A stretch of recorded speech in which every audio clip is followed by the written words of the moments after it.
안녕하세요. 네, 서비스 디자이너 최민식입니다. 오늘 이렇게 전문가분들을 모시고 서비스 디자인을 얘기하는 자리인데, 오늘 서비스 디자인에서 특히 리테일 분야에 대한 서비스 디자인을 얘기를 할 건데요.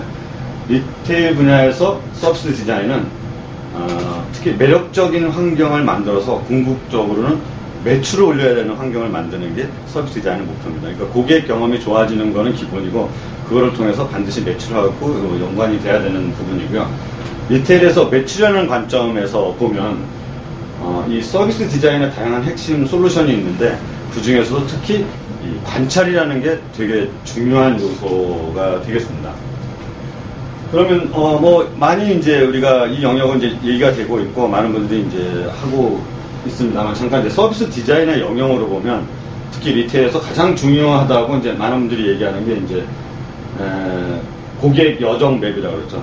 그래서 커스터머 저니 맵이라는 것은 고객이 어떤 이제 문을 열고 들어와서 나갈 때까지 여러 가지 이제 접점이 있죠. 그게 공간일 수도 있고 사람일 수도 있고 여러 가지 그런 이제 터치 포인트 부분하고, 또 우리 고객의 이제 전형적인 모델을 정해서 그 사람들의 행동을 집중적으로 보는 페르소나 같은 이제 방식도 있고, 그리고 특히 이제 공간 내에서 설비, 동선, 거기 점원의 그 삼각관계를 검토하는 소스 블루프린트, 이런 걸 통해서 우리가 프로토타입을 이제 만들어서 거기서 테스팅하는 그런 방식도 여러 가지 방식이 있습니다. 결국 이제 이 모든 요소가 이제 서비스 디자인을 측정하는 요소인데, 사실은 각각이 사실 다 관찰에 이런 이제 환경적으로는 다 만들지만 결국 각각 요소는 결국 또한 관찰에 의한 많은 이제 경험을 갖고 있는 서비스 디자이너들이 관찰에 의해서 이루어지는 부분입니다. 그러면 관찰을 통해서 우리가 얻을 수 있는 요소 중에 리테일에서 가장 핵심인 건 구매를 방해시키는 요소가 뭐냐, 아니면 그거를 나쁜 환경으로 만드는 요소는 또 무엇이냐, 이런 부분을 찾아내는 거죠. 그래서 그 구매 장애 요소를 찾아내고 제거하는 게 서비스 디자인, 특히 리테일에서 관찰을 통해서 얻을 수 있는 결론의 부분 되겠습니다. 그래서 이 서비스 디자인 내에서 특히 이 구매 장애를 없애는 부분은 구매 환경 디자인이라는 기법이 있습니다. 이 부분은 이제 영문으로는 이제 펄처스 인바이먼트 디자인, 이제 말 그대로 구매 환경 디자인인데, 이 부분은 사실 서비스 디자인이 나오기 굉장히 오래전부터 나오던 얘기죠. 그래서 구매 환경 디자인 자체는 2006년도에 이제 이 시스템 자체가 이제 상표됐고요. 그리고 이제 제가 서비스 디자인을 2003년부터 시작했을 때 이 모델을 가지고 많이 적용을 했고, 지금도 여러분이 잘 아시는 어떤 장소나 그런 브랜드에 그런 기법이 많이 적용된 부분으로 되고 있습니다. 그럼 이제 관찰이라는 개념을 이제 지금부터 볼 건데, 어떻게 관찰을 하고 어떤 포인트가 관찰에서 얻을 수 있는 리테일에서 부분인가를 한번 보겠습니다. 여러분도 다 아시는 주부들이 굉장히 좋아하시는 C 브랜드의 주방 용품 브랜드가 있는데요. 아마 여러분 전체 이니셜을 얘기하는 다 아실 것 같은데, 이 브랜드가 2004년도에 상당한 매출을 기대했던 그런 시점이 있습니다. 그 이유는 일단 C 브랜드는 굉장히 브랜드 인지도가 상당히 높고, 또 세계적으로 성공했던 신제품이 그 당시에 런칭을 할 거고, 또 행사용품으로 혼수품이 이렇게 세트로 전체 프로모션을 걸은, 당연히 매출이 올라와야 될 이제 상황인 거죠. 이런 상황에서 봤을 때 정말 많은 고객이 왔음에도 불구하고 매출을 굉장히 저조했습니다. 그러면 이제 당연히 회사는 당황을 하게 되죠. 우리 매출이 올라야 되는데 같거나 낮거나 이러면 되게 당황을 하게 돼서 빠르게 이제 이 원인을 파악해야 되는 이제 시점이었었어요. 그래서 이제 저희 팀이 들어가서 조사를 했는데, 조사 자체의 결론은 한 3시간 정도의 결론이 나왔었어요. 근데 그렇지만 이제 어떤 우리가 그거를 조사할 때는 그거를 뒷받침할 수 있는 여러 가지 이제 증빙을 해야 되기 때문에, 현재 이게 2004년도에 한 거임에도 불구하고 그 당시도 여러 가지 터치 포인트로 고객 동선이나 만지는 부분이나 고객 유형을 전체 분석을 했었어요. 그렇지만 저희가 초반에 근데 이제 3시간 정도의 그 결론을 냈던 게 사실은 되게 맞는 부분이에요. 그게 이제 관찰에서 나온 부분인데요. 일단 이런 부분이야. 정말 많은 고객이, 지금 사진상처럼 정말 많은 고객이 한 번에 몰린다는 거죠. 그리고 또 혼수용품이에요. 지금 혼수용품을 행사를 하고 또 이 그릇, 이 주방용품 자체는 혼수품으로 되게 관여도가 높아서 이제 그걸 하러 오는 사람들이 많은데 대부분 혼수용품은 어느 정도 관여도 있냐면 대부분 이제 그 되게 오랫동안 쓸 제품이고 어디를 이제 가져가는 제품이 되기 때문에 쉽게 결정이 되지가 않아요. 그래서 보통 한 두세 번의 방문에 의해서 경쟁사도 보고 결정을 하는 부분이죠. 결국 뭐냐면 정말 많은 사람이 있지만 결국 상당수의 고객이 아이쇼핑 중이라는 거죠. 결국 그러니까 이 고객 중에는 분명히 구매할 고객이지만 당장은 안 살 고객도 있어요. 그러니까 몇 군데 더 본다든지 아니 며칠 또 본다든지 그런 고객도 있고 정말 유명한 제품이 왔다니까 한번 보러 온 고객도 있고 그리고 주부라면 대부분 안 사도 이 브랜드는 한 번씩 들려요. 그래서 정말 이 많은 고객 안에는 살 고객과 안 살 고객이 정말 많이 섞여 있다는 거예요. 그래서 핵심은 이런 거예요. 저희가 한 3-4시간 만에 얻은 결론은 굉장히 단순했어요. 구경꾼하고 구매 고객하고 분리를 시키면 되는 부분이죠. 그래서 리포트 자체의 포인트는 이런 부분이었죠. 지금 여기 이제 그 전 상황이었었는데 이렇게 매장 내 신제품을 전시를 했어요. 그래서 리포트의 포인트는 이런 매장 안쪽에 있는 이런 전시를 다 요게 이제 리뉴얼해서 세팅됐던 건데 이 매대 바깥쪽으로 전시품을 빼고 안쪽에 뭐 이렇게 수납식으로 물론 이쁘게 수납해서 수납식으로 하는 전시 방법이었어요. 결국 이런 포인트가 어떤 결과를 가져왔냐면 안에는 볼 물건이 없다는 거죠. 거기는 싸놓게 해서 결국 물건을 구매할 고객만 돈을 내고 포장을 할 고객만 들어오게 되고 결국 이제 많은 아이쇼핑 고객은 자동적으로 분류가 된 거죠. 그래서 그들은 밖에서만 해도 그냥 살 사람 자체도 밖에서 보고 이제 구매 의도가 확실히 있을 때만 안으로 들어올 수 있게 되는 거죠.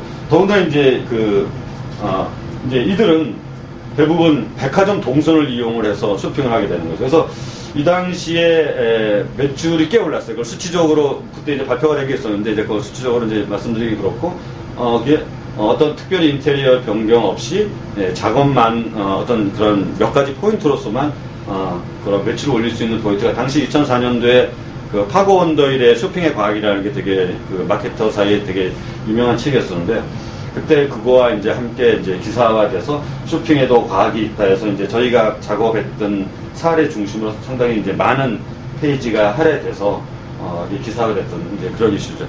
요게 사실은 그때 이제 서비스 디자인이라는 그런 용어라든지 그게 아주 초창기 때 나오기 시작한 이제 그때였었습니다. 그때 이제 중점적으로 했던 게 저희가 이제 PED라는 구매 환경 디자인이라는 부분이고요.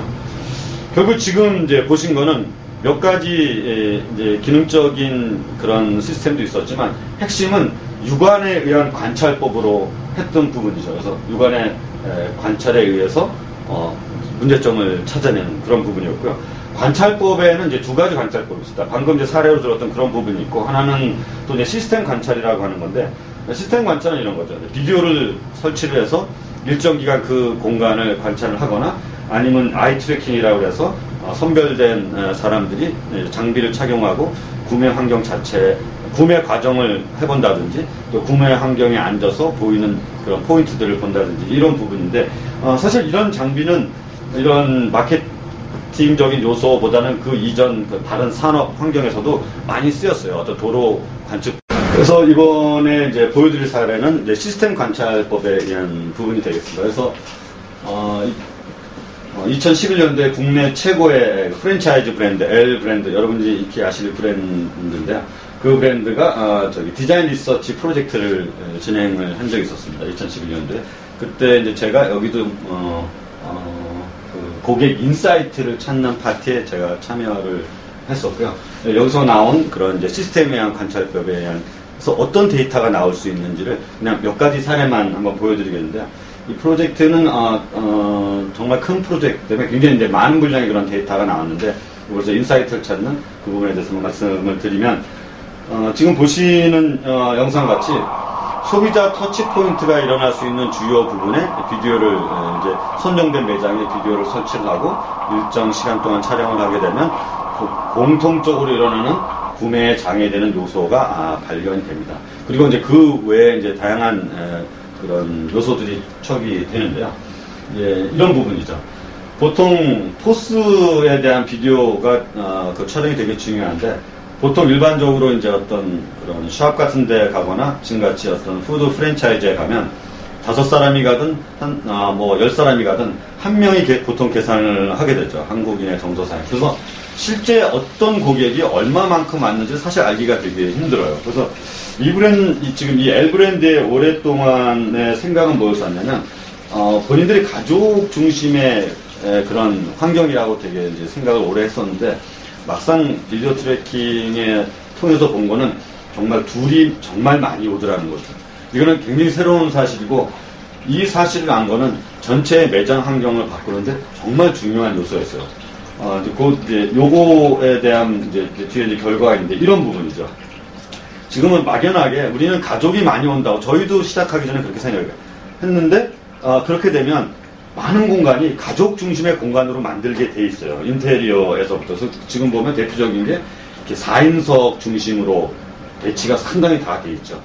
그렇게 되면 어떻게 되냐면 지금 60%가 넘는 게 2인 구성의 이제 우리 방문율이 많기 때문에 지금처럼 이렇게 이런 공간 동선은 이렇게 여럿이 앉을 수가 있죠. 근데 이런 데는 만약 둘이 와서 4인 좌석에 둘이 앉게 되면 여기는 못 앉게 되죠. 이게 이제 하루 종일에 이게 평균 이상으로 1시간 동안에 1분에 체류됐을 때 이 레드점이 하나씩 찍혀요. 이게 하루 종일 찍힌 결과라고 보시면 되고요. 결국은 하루 종일 이쪽에는 거의 만약에 영업이 10시간이었다. 그러면 사실 30분도 안 되는 이용률이 됐던 거죠. 여기만 정말 많았던 거죠. 이런 부분처럼 이런 우리가 그 유용 비디오 트래킹의 관찰을 데이터화하게 되면 실제 어떤 고객이 이 고객에 오느냐 실체를 알게 됨으로써 우리가 매장을 그러면 화장실의 크기라든지 화장실의 동선이라든지 또 애들은 얼마나 오는지 정말 유용한 그런 결과를 가져오는 거고요. 결과 앞에 봤던 그런 좌석의 사용이라든가 그런 것 때문에 지금 보시는 것 같이 이 넓은 공간이 70%도 사용이 안 되는 이런 결과가 있었고 그거를 찾아낼 수 있는 그런 부분이 되겠죠. 그래서 지금 이제 2가지 사례를 보여드렸는데요. 이제 우리가 여기서 이제 중요한 게 정말 하나 있어요. 뭐냐면 이런 거예요. 이건 완벽하지 않다는 거예요. 그러니까 관찰을 통해서 그러니까 우리가 중요한 거는 분명히 발견을 할 수가 있어요. 근데 그게 정말 중요하다고 정말 몰랐던 사실을 발견이 돼서 정말 멋지다라고 생각하지만 그게 보편적인 원칙이 되려면 다른 논리라는 거죠. 왜냐하면 프랜차이즈라는 거 우리가 거기도 정말 많은 브랜드였는데 우리가 한 10개 남짓 조사를 했다고 해서 전부 다 이래요라고 절대 얘기를 할 수가 없어요. 왜냐하면 리테일이라는 것은 상권이라는 것도 있고 그 상권에서 오는 고객이 전부 다 틀려요. 그래서 공통적인 데이터를 얻는 거에 대해서 물론 그 한 매장만 하겠다고 그러면 거긴 맞죠. 그렇지만 그렇게 우리가 이제 서비스 디자이너들이 이제 조심해야 될 부분은 정말 이거는 내가 정말 극적인 걸 발견했어라는 거를 너무 앞세우게 되면 실행단에서 문제점이 발생을 하게 된다는 거예요. 그래서 우리가 보편적인 원칙이 될 때 앞의 사례를 에피소드로는 얘기를 할 수 있지만 보편적인 사례가 되려면 좀 더 과학적으로 그 부분을 얘기를 해줘야 돼요. 그래서 그런 부분에 대해서만이 우리가 어떤 에피소드와 실제를 이제 분간해서 우리가 이제 어떤 우리 클라이언트나 광고주한테 얘기하는 부분이 되게 중요하고요. 그래서 결국은 우리가 어떤 특정한 사실을 얘기한다기보다는 관찰의 이슈를 데이터에서 증명을 꼭 해야 돼요. 그게 왜 그러냐면 그렇게 해야만이 내부 조직에 공감이라는 걸 얻을 수가 있게 되고 그게 실행단에 반영이 될 수가 있어요. 그거는 분명히 우리가 어떤 데이터를 냈을 때는 보통 우리가 이거 PT를 하게 되면 10개 이상의 부서가 들어와서 듣게 되는데 다 이해관계가 있어요. 우리도 알고 있었는데 뭐 때문에 못했어. 이런 이유들이 다 있어요. 그 이유들은 대부분 합당해요. 그래서 전체적인 공감대를 얻으려면 그거는 확실히 증명이 돼야 된다는 부분이죠. 그래서 이제 지금 앞에 이제 보여드렸던 2가지 사례는 정말 중요하긴 하지만 오히려 좀 특정한 부분이라고 볼 수도 있고 물론 매출에도 이제 영향을 주는 요소긴 하지만 그래서 다음 사례로 보여드릴 거는 공감을 얻는 그런 이제 사례였던 걸 보여드리겠습니다. 그래서 요 사례는 2009년도에 J 브랜드의 브랜딩 프로젝트였는데 이 부분에서도 제가 이제 참여했던 거는 고객 인사이트 제가 전체를 진행한 게 아니고 고객 인사이트 파트에 이제 제가 또 참여해서 진행을 하게 됐는데 이제 여기서 그 이슈는 그런 거였어요. 관찰의 이제 요소가 나오는데 그거를 데이터로 증명을 어떻게 할 거냐가 되게 명확해야 되는 그런 이제 프로젝트의 성격이 있었어요. 그거는 이제 왜 그러냐면 이렇게 매출하고 연관이 되고 정말 번거로운 일이 전국 매장이 바꿔야 되는 그런 부분이기 때문에 섣불리 얘기하면 안 되는 부분이죠. 책임 많이 들. 그래서 이제 역시 리테일은 매력적인 환경을 만드는 게 포인트예요. 매력적인 환경을 만드는 게 포인트고 매력적인 환경을 만드는 이유는 그 마음에 드는 제품을 좀 편안하게, 편리하게, 빠르게 구매할 수 있게 해주는 거죠. 고객 입장에서 보고 고객 입장에서 보면 그럼 결국 매출이 오르는 부분인데요. 그래서 여기에 조사에 적용됐던 시스템은 커스터머 DNA라는 그런 시스템이 적용이 되는데요. 이것은 무엇이냐면 그때 방문했던 모든 고객의 행동 습관이나 유형이나 그룹핑이나 나이나 그들이 접촉했던 모든 데를 하나의 도표로 다 이렇게 뽑아내는 그런 부분이에요.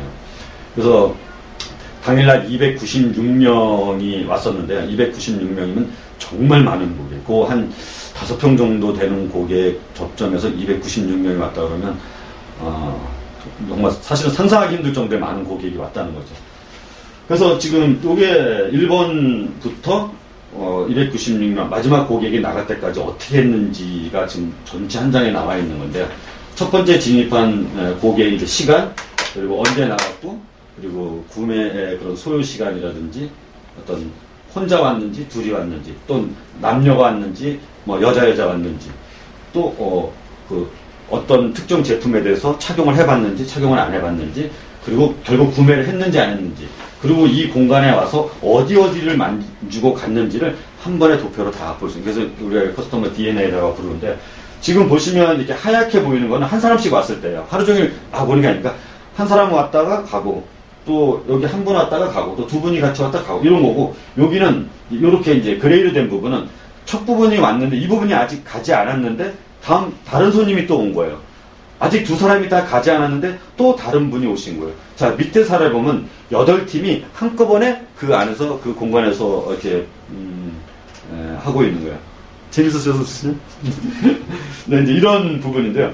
이거를 놓고 보면 공통적으로 일어나는 이제 현상을 우리가 찾아야 돼요. 첫 번째 현상을 찾은 건 여기서도 이제 많은 이제 데이터를 쓰는데 지금 아까 우리가 증명을 해야 된다는 포션에서 보면 이런 부분이에요. 지금 동그라미 친 게 구매를 한 고객이에요. 굉장히 많은 사람들이 왔지만 이제 영표를 한 사람들이 구매해 보는데 아침 이른 새벽에 오픈하자마자 오신 두 분이 있어요. 이분들은 아마 전날 그 와이프나 또는 애인의 생일이었었는데 선물을 놓치신 분들이 밤새 혼나고 부랴부랴 사가신 분들일 것 같고요. 그 다음에 보면 되게 특이한 게요. 이 그룹핑이 돼 있는 조직 내에서 제일 첫 번째 그룹 왔던 고객. 그러니까 여기 막 8팀이든 뭐 5팀이었을 때 제일 첫 번째 왔던 고객팀이 거의 잤어요. 여기는 약간 그런 거. 요분도 첫 번째, 이제 몰리기 시작할 때 첫 번째. 요거는 두 번째. 첫 번째가 대부분이죠. 그 다음에 아니면 마지막 번째. 이런, 이렇게 아주 특이한 부분이 있어요. 자, 이제 요것도 특이한데 더 특이한 게 있어요. 자, 이제 한 번 더 볼게요. 그러면 이들이 어디에 있었냐죠. 어디가 마지막 구매 매대였냐. 어디에 있는 제품을 샀냐 보면 결국 우리가 많이 팔렸던 제품 아까 4번, 3번 라인이라는데 이게 이제 그 당시에 이제 제품 배치 방법이죠. 그래서 4번과 정말 잘 팔리는 4번, 그 다음 잘 팔리는 3번이 이런 배치가 있어서 사실 많은 고객이 이 두 곳에 첫 번째나 두 번째 오는 고객이 여기를 차지를 하게 되면 나머지 고객들은 이제 보통 이제 매대들이 한 90폭이기 때문에 한 사람 내지 두 사람 가면은 이제 그래서 확장이 없습니다. 그래서 결국 이제 이런 부분에 대해서 저희가 일정한 가이드를 줘서 이렇게 배치를 하게 되는. 그래서 이제 뭐 다른 여러 가지 논리가 있지만 이렇게 그 부분에 어떤 정체성이 있는지를 찾아내면 이렇게 할 수 있는. 그래서 실제적으로 이제 이렇게 놓으면 당연히 매출이 이제 오르게 되겠죠. 그래서 실제적인 이제 관찰에 의해서 이걸 데이터로 증명할 수 있는 부분이 이런 부분이고요. 이런 게 이제 매뉴얼화되면 이건 이제 전국 매장에 적용할 수 있는 그렇게 되겠죠. 자, 이제 서비스 디자인의 요즘 핵심이 뭐냐면 서비스 디자인은 그 장비라든지 인원 투입이 상당히 많은 그런 분야예요. 그래서 결국은 항상 우리가 얘기가 많이 되는 부분이 시간과 돈이 있어야지 할 수 있는 일이라는 얘기 정말 많이 한다는 부분이죠. 그래서 시간과 돈이 정말 중요하지만 어쩌면 서비스 디자이너라든지 기업의 입장에서 좀 다르게 생각하면 좀 더 싸게 빠르게 갈 수 있는 방법도 있습니다. 그래서 요 사례는 가장 이제 최근에 저희가 작업을 했던 것 중에 올해 이제 10월이었었는데 10월에 이런 시간과 돈을 뭐 바람직하다 안 바람직하다를 떠나서 줄일 수 있는 하나의 모델 케이스가 있습니다. 그래서 그런 사례를 마지막 사례로 보여드릴 건데요. 올해 10월이죠. 올해 10월 이제 경기도 문화재단에 정말 유명한 박물관들이 많이 있습니다. 그래서 뭐 경기도 미술관, 또 남한산성에 있는 여당, 뭐 이런 부분인데 이 안에 어느 박물관이나 그 안에는 그 아트샵이 있습니다. 이제 경기도 문화재단도 이제 G 뮤지엄 샵이라고 하는데 아트샵에 매장 효율성을 올리는 그런 작업에서 그래서 거기서 이제 오시는 손님들이 좀 더 편안하게 좋은 제품을 빠르게 구매할 수 있는 그런 환경을 만드는 프로젝트였고요. 그래서 지금 보시는 아마 여기는 이제 워낙 유명한 데라 많은 분들이 아마 가보셨을 거로 이제 판단이 됩니다. 그래서 이 부분에서 대해서 앞에 시간과 돈을 그런 비용을 줄일 수 있었다고 얘기할 수 있는 베이스는 무엇이었냐면 이게 되게 중요해요. 이 샵 안에 지금 해당되는 샵 안에 비디오가 CCTV죠. 여긴 비디오가 아니니까 CCTV가 정말 좋은 위치에 샵을 정확하게 비치고 있었다는 거예요. 그러니까 저희가 별도의 비디오 트래킹을 할 필요가 물론 더 해서 더 좋은 영상을 얻었겠지만 그 자체가 약간의 좀 차이는 있음에도 불구하고 되게 좋았었다는 거예요. 그리고 평상시에 일반적인 카페나 뭐 아니면 어떤 샵이나 틀리게 모든 고객 유형이 항상 잘 관리가 돼 있었다는 거죠. 뭐 어린이가 오는지, 뭐 고등학생이 오는지, 일반이 오는지, 그리고 그들이 또 단체인지 개인인지가 항상 그걸 이제 그 사람들이 티켓팅을 할 때 그래서 정말 이 부분이 잘 돼 있어서 상당히 이거를 조사하는 부분에 대해서 시간이 세이브가 된 거죠. 그리고 장비가 투입이 안 되니까 비용이 세이브 돼 있고 결국 이런 부분 때문에 지금 4개의 샵을 2개월 만에 끝을 낸 거죠. 한 샵에 한 15일씩 이렇게 이제 투입이 안 된 거죠. 결국 결과는 그렇지만 우리가 대기업이나 이런 데서 했던 그런 결과치와 마찬가지로 좋은 결과들이 나온 거죠. 그래서 어떤 제품 개발하는 가이드나 제품 위치, POG라고 그러죠. 제품 디스플레이 하는 방법, 샵 개선을 어떻게 해야 되는지가 다 발표된 사례고요.